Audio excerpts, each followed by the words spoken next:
the Middle East, all kind of violations happens, but at least we don't pretend that we are the leaders of the free world. So and I think like, I think like people in the Middle East are much more in line with what they believe and they practice. It's just a hypocrisy here. It's just like, that's why I say that the United States is the biggest terrorist dictatorship in the world, but they have better merch.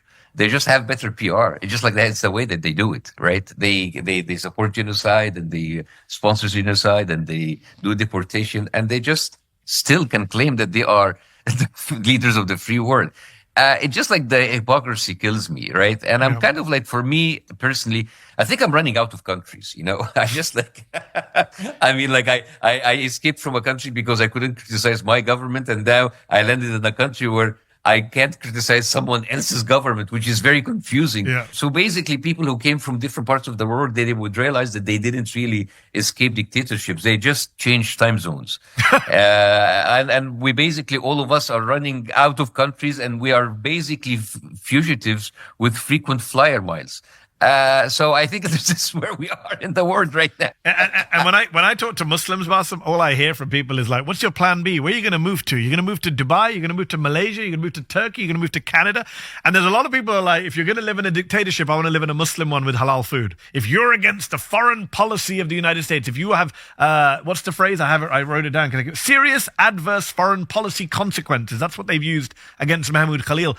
That is chilling people's speech. As you say, you got in trouble in Egypt for speaking out against various factions. And now in the US, there is a chilling effect. People are self-censoring right now. Comedians, lawyers, journalists, politicians. That's the road we're on right now. Is that something new? How many genocidal statements came out of Israel and people talk about it? And they're not stopping. Again, Habibi, it is like, this is the word. Listen, I think we really need to wake up that the brutal imperialistic colonial world never went away.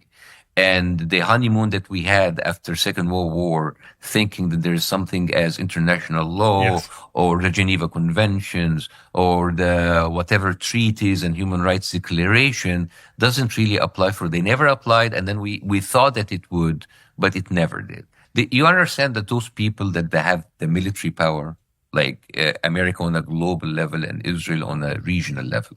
This bigger empire and smaller empire or smaller like dog empire, they possess weapons of destruction that we have never seen throughout history.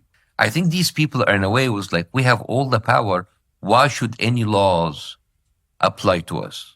America said it openly, like ICC, I'm going to invade the ICC if you did anything to us or Israel. So the fact is, like, these people are talking from a point of power. They don't care about the tweets and the reports and the thing. It's just like you are now in a very new age of just brutal, unmatched power. And I think it's just like the veil has been removed from that facade of civility and modernization.